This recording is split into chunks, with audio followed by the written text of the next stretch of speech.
Hey, what's up YouTube? This is L, and I'm going to be bringing you a domination match on the map Slums. I'm going to be using the Vector with Quick Draw and Suppressor. I'm going to be running the kill streaks, UAV, Lightning Strike, and Lodestar, and I'm actually going to be playing with a few friends, and what I found is that if you play with people you know, or just a team in general, you do a lot better than you would have on your own. And even on your own, there's certain things you can't do in playing as a team that will help you play the objective better because you have more people to play the objective and or protect you and push response and such and such. Anyway, I'm gonna jump into the gameplay. So first of all, you're gonna notice that we're trying to clear out this B domination because everyone's gonna push for it, and it's turning out to be a lot more difficult than it would have been because there's nades flying everywhere and there's a whole bunch of there's one guy with a noob tube. You'll see him later, but he just refuses to quit using the noob tube. It's quite annoying.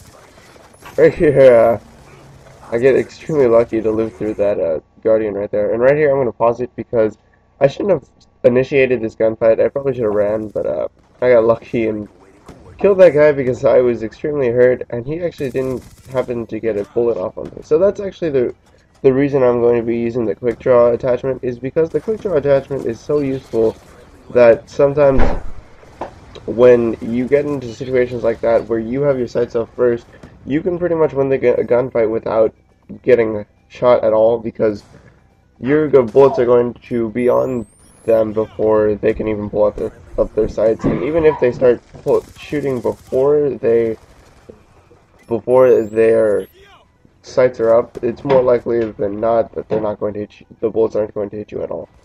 So, jumping back into the gameplay, I'm going to be playing a little bit defensive right here because I can see on my UAV that there's just there's a constant flow of people running in from this center and that right side and the left side, just trying to flank this B domination, and we're just going to try to lock it up. And there's the random nade I was talking about. The nades are going to be flying everywhere, and I actually should have been running flak jacket because it's normally when I play objective-based games, I normally try to run flak jacket because things like that where nades are just flying everywhere and there's people with noob tubes, and this I couldn't have prevented that. I thought I was behind cover, but that rocket launcher probably shouldn't have killed me. But if I had flak jacket, I probably would have lived.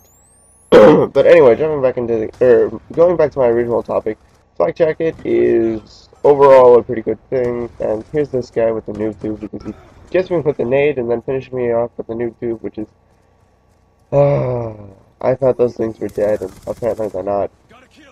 But anyway, going back into the gameplay right here, I get saved because my teammate's right there. And anyway, what was I talking about? Oh, flak jacket. Anyway, jumping back to the flak jacket topic. I don't actually currently have flak jacket because that was an unlucky death. But I currently don't have flak jacket because I prestige again, and I don't have flak jacket. And I really didn't think it was much of, or it wasn't something that I wanted to use my prestige token on. Now that I think about it, I probably should have, because flak jacket can definitely save you a lot of times, because if you're going to be playing objective-based gameplays like I do, because objective-based gameplays are normally really easy ways to get higher kill streaks because there's not as many people. See, right there I would have lived because I would have had flak jacket. But, because there's not as many people that are just running around trying to go for kills. For the most part, people are going to be playing the objective, which is a lot easier with the team, as I've said earlier. And it's just, I'm getting punished for running into the same place over and over again because I didn't learn that they're all just sitting right there. But anyway, I finally picked up something with that. But I just shouldn't have gone continued to go this way. This just leads up to the multiple deaths. And playing, as I've said before, playing smart is an important thing, especially when you're going for the higher kill streaks. But anyway, jumping back to the gameplay, that wasn't bad aim, it's just bad lag. I swear, it was bad lag. Anyway, I'm gonna push towards the C domination, and I'm actually not gonna jump on the C flag. or I am because my teammates are around here, and I'm going to try to pick up these 200 points. And I'm just going to sit here and pick up a few more kills before the round ends, and you see I pick up a UAV. But I'm not going to call it in because there's only like 30 seconds left in the game, or in this round. And a lucky kill right there. That wasn't the greatest kill, and I don't think that was the greatest aim either. I honestly think that should have been more bullets on target, but I guess recoil plus lag comp is not the greatest thing, especially when you're aiming at the head. But anyway, that was just a lucky kill for me because I got to take out my combat knife just in time. But anyway, I'm going to jump back into the gameplay. So first of all, I'm going to go to try to pick up these 3 points at A Domination. And as you can tell, actually, my teammates are going to start running the lanes so that they can encompass the B domination from all sides.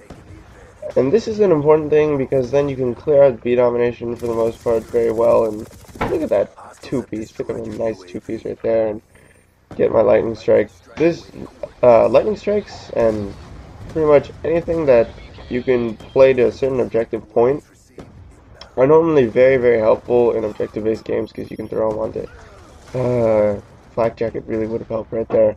But anyway, as I was saying, the kill streaks you can call in on a certain point are really helpful because in objective-based gameplays, putting something on a certain point, such as the objective point, will really help your team out, and it can clear out domination points, hard points, or just objective points overall.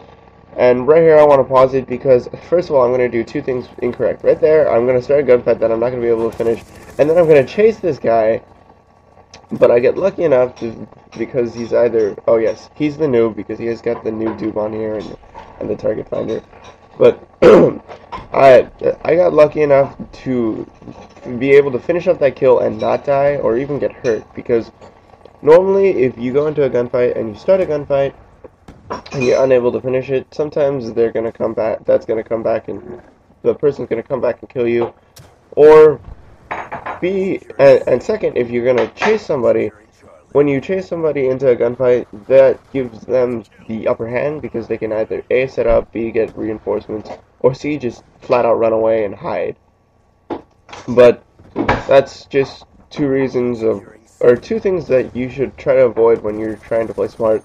And right here, this part of the gameplay right here, this is the reason I really think the target finder is overpowered, because, well, you're going to see me pick up a few people that, it's not overpowered, it's just very, very good, because you're not going to, as you can see, I probably would have been able to see that person, but I probably wouldn't have been able to pick up that kill as I did, because I wouldn't have been able to keep my reticle on target. Like, this target finder is, I will admit, it is a very good attachment, but I can also say that I think it's honestly quite overpowered, because having that little red square around your opponent or your enemies is not the greatest thing. I know countering it would be using cold-blooded, but the cold-blooded just, oh, I don't see many people using it because, or I don't even know if cold-blooded protects you from the target finder or the MMS. I'm gonna have to check that, or if you guys want to, you guys can leave a comment in the comment section. But yeah, tell me.